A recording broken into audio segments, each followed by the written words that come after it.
Tout comme le motif idéal pour un poulet est inséré dans le bitota, le modèle idéal pour ma vie a existé en moi depuis le début.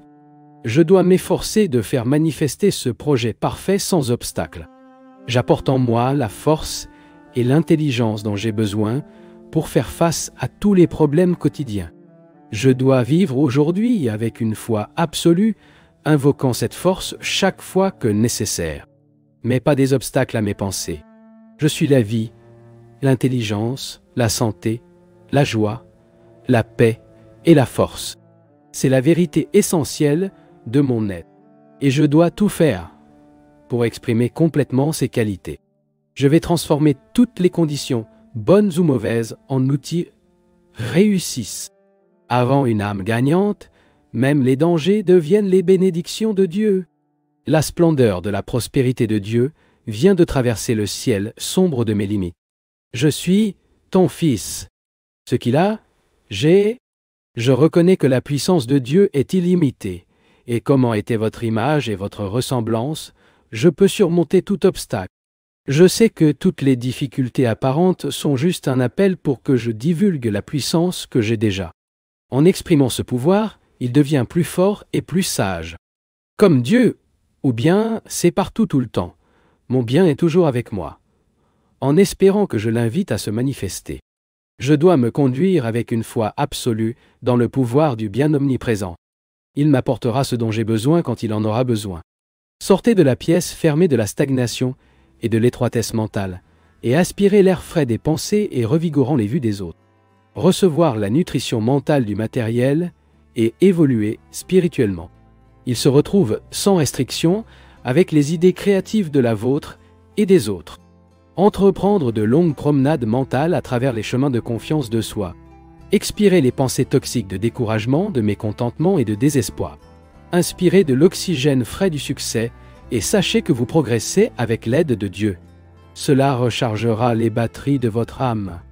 Vivre avec pleine conscience la bénédiction de Dieu par la méditation, vous pourrez détruire consciemment la stagnation mentale et acquérir de plus en plus de santé et de sagesse spirituelle. Éliminez tous les poisons mentaux et partagez la nourriture divine de la détermination, du courage, de l'effort mental continu et de la concentration. Vous apprendrez à surmonter facilement les problèmes les plus difficiles. Il existe de nombreuses voies par lesquelles les influences externes envahissent l'esprit et mettent en place l'environnement intérieur. Ne permettez pas aux matériaux malsains de flotter dans les eaux des pensées qui forment les habitudes. Inspectez la qualité des livres qu'ils lisent et analysez soigneusement le type de personnes avec lesquelles vous vivez.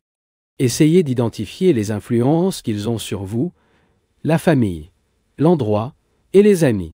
Beaucoup de gens échouent parce que les membres de la famille ont infecté leur subconscient avec des pensées inconscientes et paralysantes comme « Ah, John, essayez ce qu'ils veulent, mais vous ne ferez que des bévues.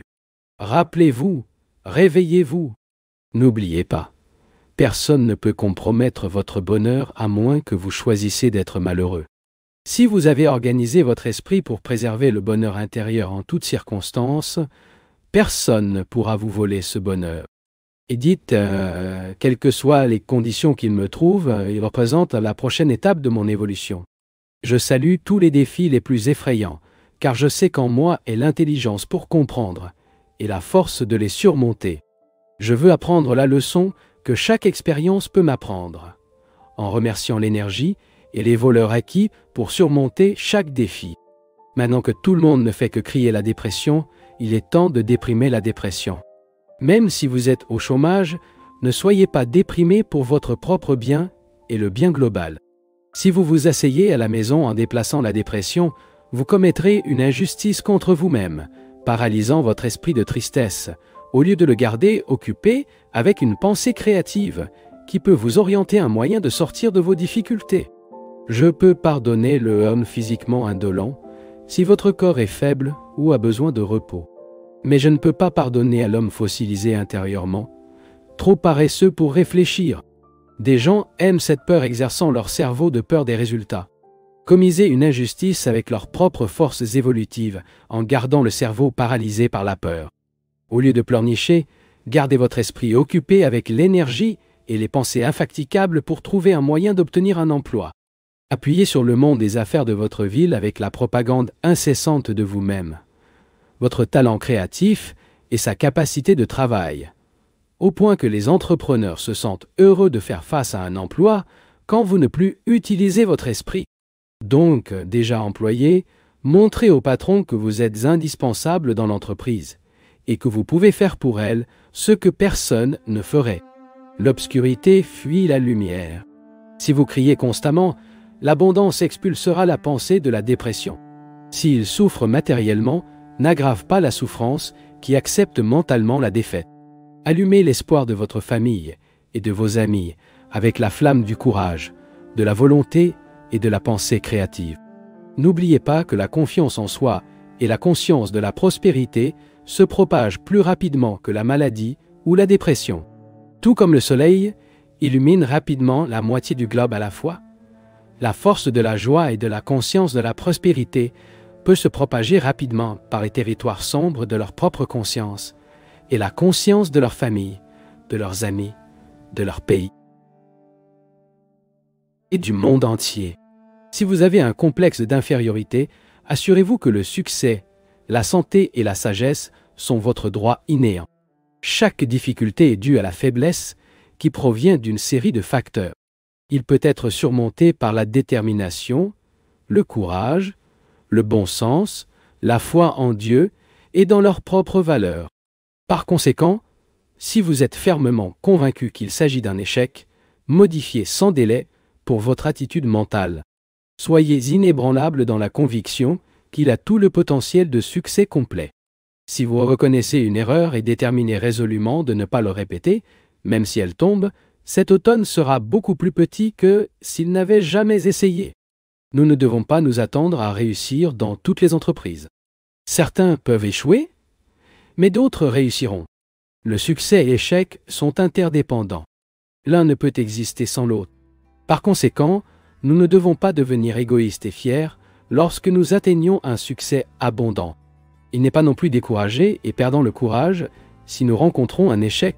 Peu importe combien de fois il a échoué, continuez d'essayer. Quoi qu'il arrive, il a décidé de mal abaissant. La terre peut se briser, mais je continuerai à faire le meilleur possible. Vous utilisez la volonté dynamique et réussira. Ce désir dynamique est qu'il fait un homme riche, un autre saint fort et un autre saint. Le manque de concentration est la cause fondamentale de nombreux échecs dans la vie. L'attention est comme le faisceau de faisceaux. Quand il se propage sur une très grande zone, sa capacité à éclairer un objet particulier est petite. Mais cela s'intensifie lorsqu'il s'est concentré sur un seul objet à la fois. Les hommes grands sont des hommes avec un fort pouvoir de concentration. Ils appliquent tout l'esprit à une chose à la fois. Il faut connaître la méthode scientifique de concentration, à travers laquelle l'attention des objets de distraction peut être désactivée et se concentrer sur une chose à la fois. Par le pouvoir de concentration, l'homme est capable d'utiliser le pouvoir indicible de l'esprit pour obtenir ce qu'il veut, ainsi que pour fermer toutes les portes par lesquelles l'échec pourrait entrer. Beaucoup de gens pensent que leurs actions doivent être précipitées ou lentes. Ce n'est pas vrai. Si vous conservez la tranquillité avec une concentration intense, vous effectuerez toutes les tâches à la bonne vitesse. La personne calme a tous ses sens totalement identifiés avec l'environnement dans lequel il est inséré. La personne agitée ne réalise rien. Par conséquent, il s'implique dans des difficultés avec elle-même et avec d'autres, créant une série de malentendus. Ne changez jamais le centre de votre concentration calme en agitation. Effectuez uniquement des activités avec concentration. Concentrez-vous toujours sur tout ce que vous faites, même si c'est quelque chose de petit et apparemment sans importance. Apprenez également à garder votre esprit flexible afin de transférer l'objectif de votre attention d'un instant à l'autre. Mais surtout, faites tout avec une concentration à 100%. La plupart des gens font tout avec leur attention divisée. Ils n'emploient pas plus d'un dixième de leur attention. C'est pourquoi il n'a aucun pouvoir pour réussir. Faites tout avec le pouvoir d'attention. La pleine force de ce pouvoir est obtenue par méditation. Lorsque vous utilisez ce pouvoir pour vous concentrer, qui est de Dieu, peut l'appliquer à n'importe quoi et réussir. Branchez-vous sur le pouvoir créatif de l'esprit.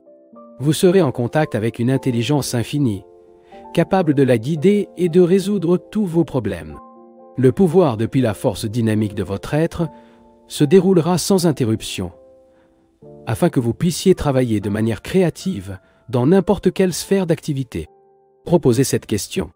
Ai-je essayé de faire quelque chose que personne n'a fait? Il s'agit du point de départ de l'application de l'initiative. Si vous n'y avez pas encore pensé, c'est comme des centaines de personnes qui croient à tort qu'ils n'ont pas le pouvoir d'agir différemment qu'ils agissent. Ils sont comme des somnifères.